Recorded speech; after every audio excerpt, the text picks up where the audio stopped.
आज हम बात करने वाले हैं इतिहास के ऐसे वीर से जिन्होंने मोहम्मद गोरी नाम के मुगल बादशाह को युद्ध में 1-2 बार नहीं बल्कि 17 बार हराया था। जी हाँ, हम बात करने वाले हैं चौहान वंश के आखिरी शासक सम्राट पृथ्वीराज चौहान के बारे में।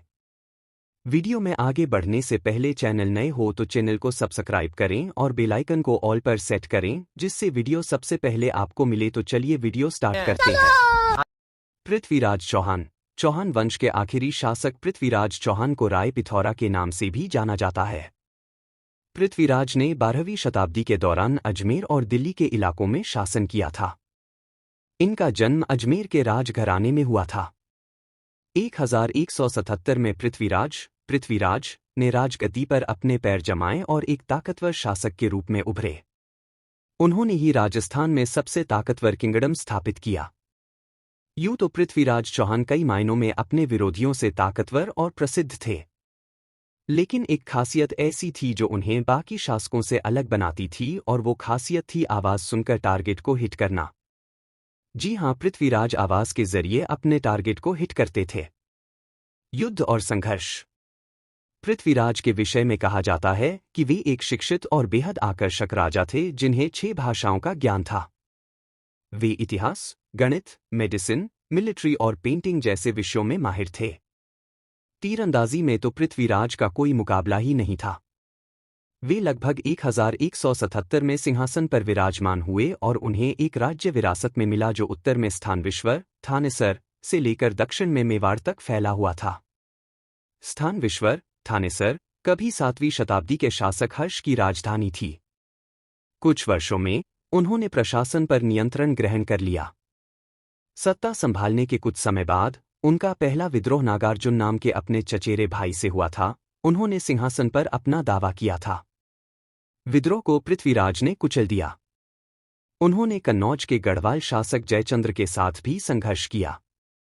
जयचंद पृथ्वीराज चौहान की बढ़ती महत्वाकांक्षाओं और क्षेत्रीय विस्तार की तलाश पर अंकुश लगाना चाहते थे। पृथ्वीराज और उनके शत्रु जयचंद की बेटी संयुक्ता की प्रेम कहानी बहुत प्रसिद्ध है। पृथ्वीराज चौहान एक रोमांटिक और डैशिंग जनरल के रूप में प्रसिद्ध थे। उस समय घुर, जो कि वर्तमान अफगानिस्तान में घोर है, कि मोहम्मद गौरी उत्तरी भारत में अपने अधिकार का दावा करने की कोशिश कर रहे थे। इसके लिए वह सिंध, मुल्तान और पंजाब पर अधिकार कर गजना और घुर के अपने प्रभुत्व को पूरा करने के लिए अपने साम्राज्य को मजबूत करना चाहते थे। 1190 के अंत में मोहम्मद गौरी ने बठिंडा पर कब्जा कर लिया। बठिंडा ने पृथ्वीराज के साम्राज्य का एक हिस्सा बना लिया। मोहम्मद गुर द्वारा सीमा पर छापेमारी तेजी से बढ़ गई, इसलिए दिल्ली में चौहान के प्रतिनिधियों ने पृथ्वीराज से सहायता का अनुरोध किया। इसके परिणामस्वरूप पृथ्वीराज ने तुरंत मोहम्मद गौरी के खिलाफ मोर्चा खोल दिया। 1191 में दोनों सेनाएं तराओरी, जो कि अब हरियाणा राज्य में है, वहां मिली।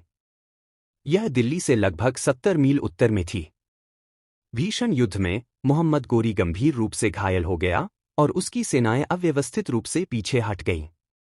मोहम्मद घुर ने फारसियों, अफगानों और तुर्कों सहित एक मजबूत सेना खड़ी की और 1192 में वह फिर से तराओरी पर आगे बढ़ा। युद्ध में मोहम्मद गौरी ने पृथ्वीराज की अग्रिम पंक्तियों को परेशान करने के लिए घुड़सवार तीरंदाजों का इस्तेमाल किया। भारी घुड़सवारों ने पृथ्वीराज की सेना को नष्ट कर दिया। नतीजतन पृथ्वीराज के मेजबान को बाहर कर दिया गया था। वह युद्ध के मैदान से भाग गया, लेकिन आगे निकल गया और युद्ध स्थल से थोड़ी दूरी पर कब्जा कर लिया। राजा और उसके कई सेनापतियों को मार डाला गया और उत्तरी भारत में इस पतन ने एक पीढ़ी के भीतर मुस्लिम नियंत्रण को जन्म दिया।